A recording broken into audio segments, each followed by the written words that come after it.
JBN, we keep you informed. I am Michelle Jones, and in the news, murder for hire, well-organized industry in Jamaica.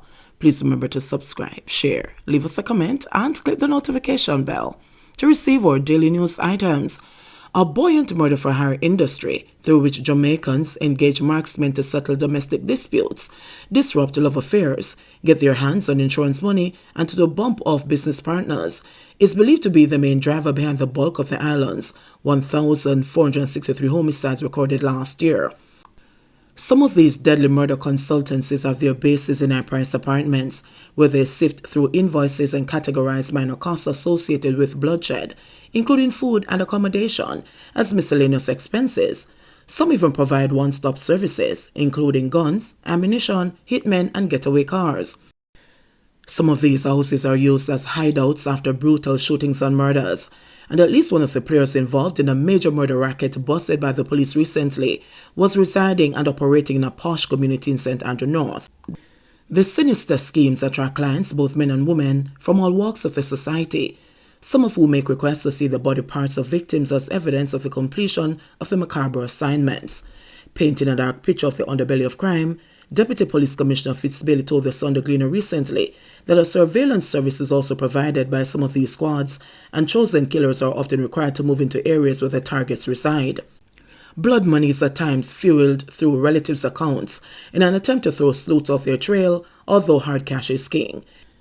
People in the underworld know where to contact persons to conduct murders. There's a market for it. The society needs to understand the police force is facing some significant monsters. We have been saying that this is not normal times, Bailey stressed.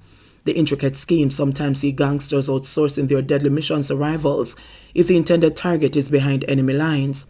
They are killing by gang members of other gang members, especially in ongoing conflicts. Reprisals and counter-reprisal are commonplace, Bailey said. Gangs also network with each other to carry out contract killings. When a killing is to be carried out in an area controlled by a particular gang, the contract killer finds it difficult to enter the territory. You can't enter a man's territory to do your killing, so you collaborate and get a gangster from that territory to execute the contract. Put it another way, you get the assistance of the resident gang, the senior investigator said. Vehicles from the informal rental system are often used in the deadly schemes, and detailed surveillance is done prior to execution. They know everything about the target. They know where you live, where you work, your children, your modus operandi. When they come, they'll not miss you, was the chilling admission from the senior crime fighter. Once considered victims in the bloody cycle, Bailey said women were no active participants in murderous schemes, including ensuring directives sent by gangsters behind bars were carried out. Women are integral to the communication, payment and collection of blood money, and are at times used to lure unsuspecting targets into the path of danger.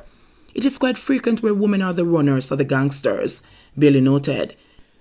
He told of an instance where a woman reportedly sought the services of a consultancy to kill another woman she believed was making moves on her boyfriend. The contractor reportedly advised her that he did not offer that kind of service, but she persisted. When told of the $150,000 fee for the hit, the woman expressed surprise at the cost. "Me don't have them kind of money there. Me think it would be about 15 grand. So for $15,000, she was willing to kill someone who she believes was taking her boyfriend away, Bailey said. Killing costs vary, Bailey said. It takes into consideration the cost of vehicles, the numbers of attackers, guns and ammo, and other costs such as sending the prospective killers in the areas like a sleeper to survey the area. It is a well-organized industry, Bailey said. They're not ordinary, they're monsters, and you'll be surprised some of the persons were involved. The costs range from $150,000 to $500,000, and higher value targets carry higher prices up to $1 million. Contract killing is a major driver of murders in Jamaica. On a yearly basis, on what we call threat-to-life engagement, the police save an average of 300 lives through proactivity. These would have been victims of contract killings, which the police moved out of danger, he said, referring to a situation called target hardening. I remember in one situation, my officers were frantically trying to find the target of a hit.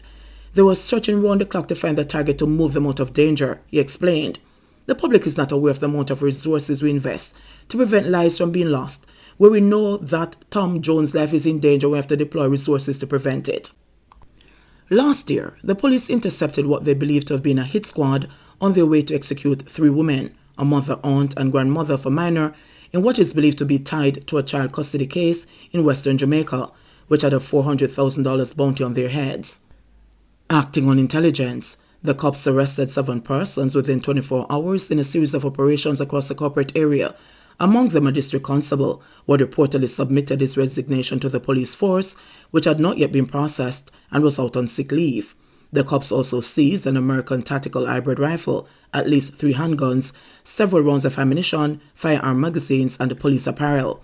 The police believe the mastermind of the plot, who is known to them, is hiding in the United States. We're in trouble in this country. I'm in the field and I'm in the trenches. This is domestic terrorism. This is like the Taliban telling someone that you'll conform or die, Bailey said, adding that the public should be aware of the threats not only law enforcement personnel but also citizens face daily. JBN, we keep you informed. Please remember to subscribe, like, share, leave us a comment, and click the notification bell to receive our daily news items.